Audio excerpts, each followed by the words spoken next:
Cases hoje está abordando um tema muito legal, que é a importância da profissionalização das médias e pequenas empresas.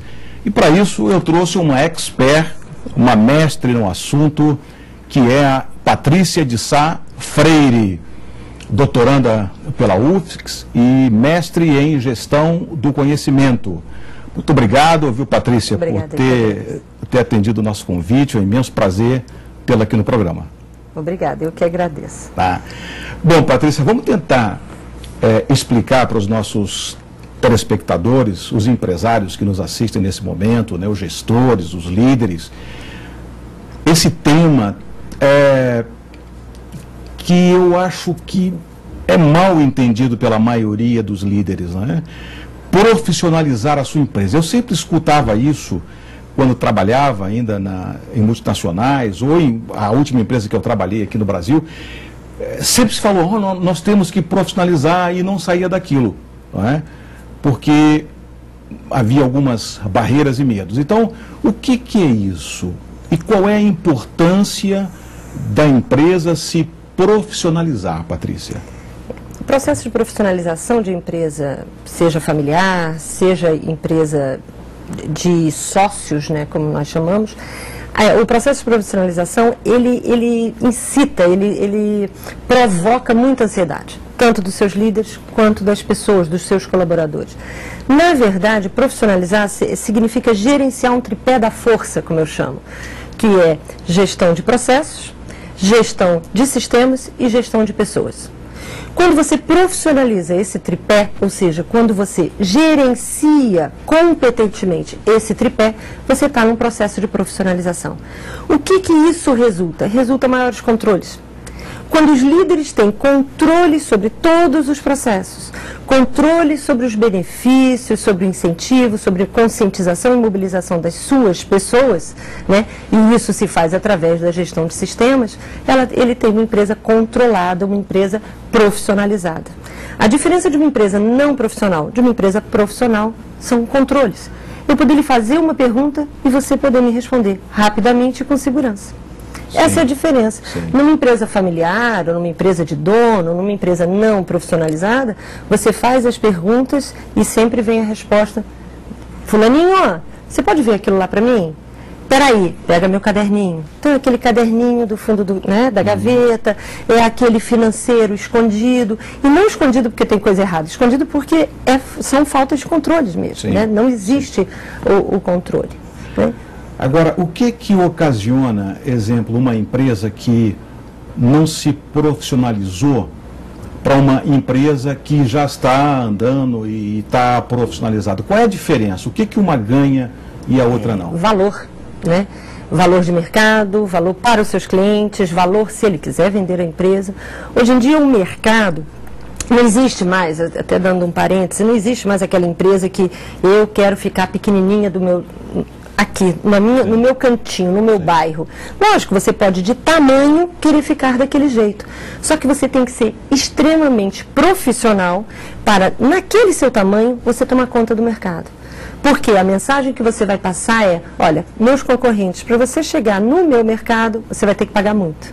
Porque eu tenho muito valor para meus clientes não trocam tranquilamente, com muita facilidade. Então, esse processo de profissionalização, o que ele faz? Ele valoriza. É você criar vantagens competitivas e controlá-las, gerenciá-las. Né? Eu tenho uma frase muito interessante de Jack Welch, que eu, de vez em quando, eu gosto de citar. Essa frase eu também já vi ser proferida por Kotler. Ele diz o seguinte: quando você implanta alguma coisa e os teus clientes não percebem, esquece. Não é? O que você está me dizendo, então, é que quando você implanta na sua empresa um sistema de profissionalização, você está dizendo que os clientes percebem logo a mudança para melhor dessa empresa. Isso. Na verdade, o processo de profissionalização, você inclui a gestão do conhecimento, que é a gestão desse tripé.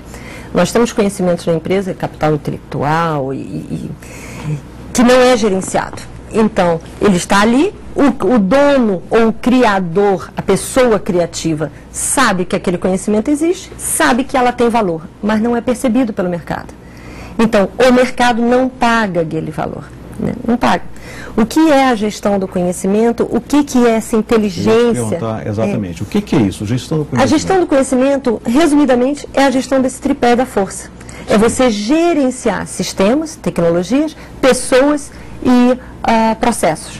Quando você gerencia corretamente, você tem controle sobre isso e você administra, gerencia o seu conhecimento, né, a ponto de sua empresa ser reconhecida e agregar valor aos seus produtos e serviços. Ou seja, o mercado, seja mercado, seus clientes, concorrentes, né, a bolsa de valores, enfim, o seu mercado reconhece esse valor no seu produto e serviço. Entendi. Né? Agora, eu vou te fazer outra pergunta. Visto que isso é tão altamente benéfico para uma empresa, por que poucas empresas investem na sua profissionalização? Por medo mesmo. É o que eu penso, né? É o que eu penso. Eu penso que é a minoria que investe nisso, né? As grandes empresas, ou empresas que estão se preparando para o IPO, né, abertura de capital, isso é tranquilo, é exigido até, sim, né, ninguém investe numa empresa que não esteja profissionalizada. Exato. Agora, as pequenas e médias empresas que acham que... E a grande maioria em nosso país, país, eles acham que essa profissionalização é só para os grandes. E, na verdade, não é. Né? Você sabe que mais de 90% morre. As pequenas empresas no Brasil morrem antes do terceiro ano. Sim, são dados do Sebrae bastante tristes, né? E por que isso? Por falta de profissionalização, por falta do olhar profissional sobre a gestão da sua empresa, né? Tem uma coisa interessante, que é o seguinte, tem uma cultura no Brasil que diz que empresa familiar, ela obrigatoriamente não é profissionalizada. Eu não concordo com isso.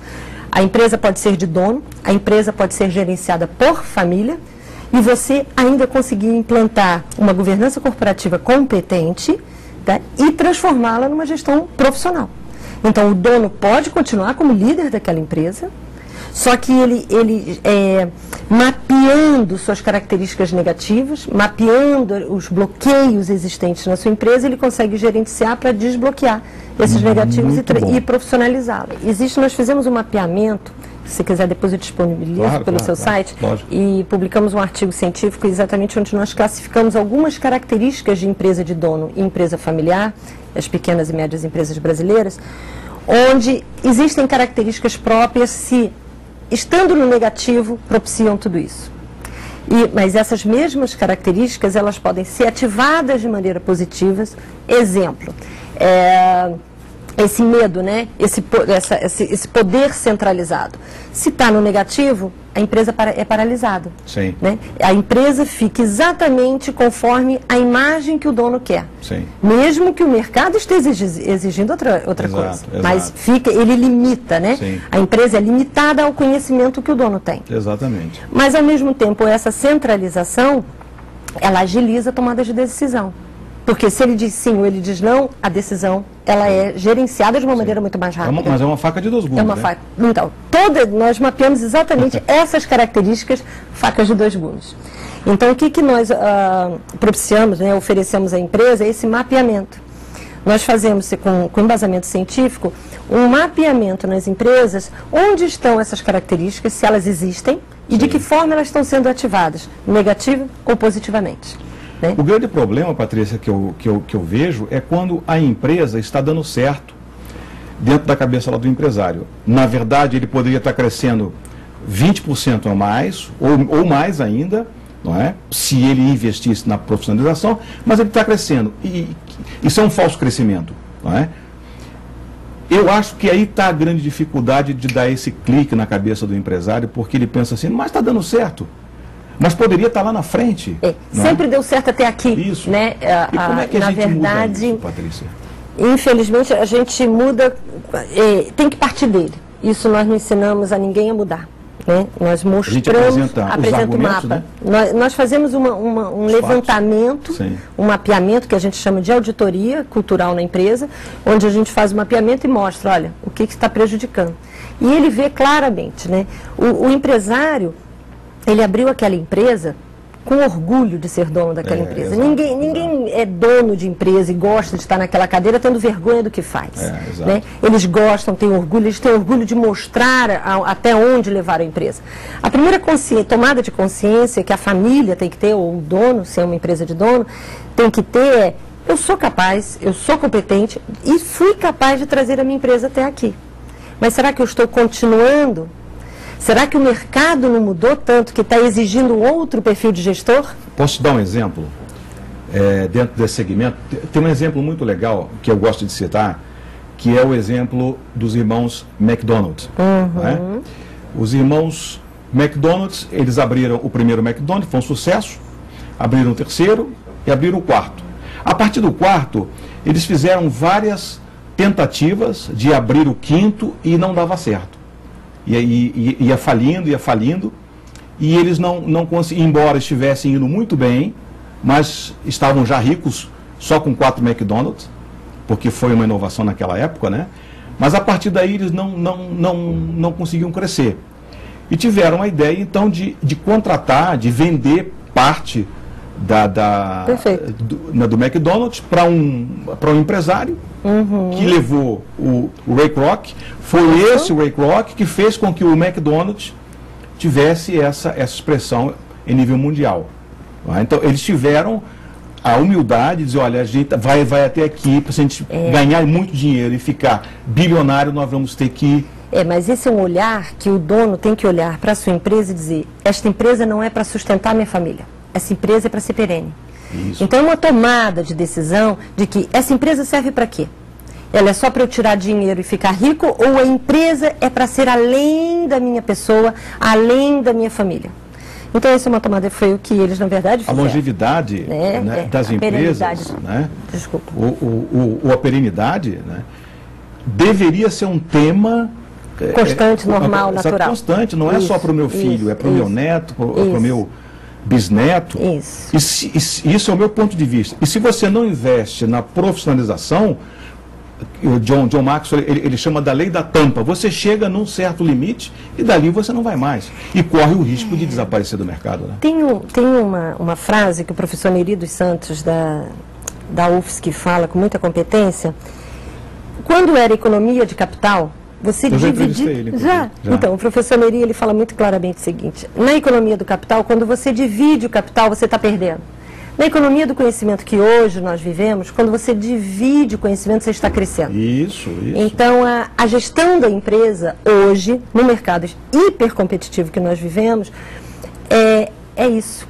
Você não pode mais se fechar naquele capital, esse capital é só meu. Não, você tem que pensar como conhecimento, trazer conhecimento para dentro da sua empresa, né? De forma de novos consultores, de criar grupos de debate, grupos colaborativos interdepartamentais, são grupos multidisciplinares lá dentro, criar conselhos de gestão. Toda empresa que eu dou a consultoria, que eu trabalho com eles, eu sempre implanto conselho de gestão. Além do conselho de família, além do conselho administrativo, né, de administração, é um conselho da gestão. Então, são os líderes que participam, são os gerentes que participam nesse debate. Na verdade, a profissionalização da empresa começa com a definição da estratégia da empresa. Só para você ver o paralelo, como é bem diferente.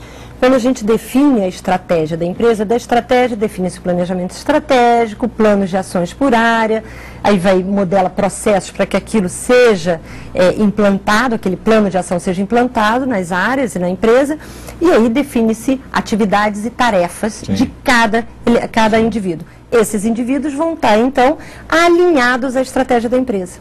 Isso é o processo de profissionalização.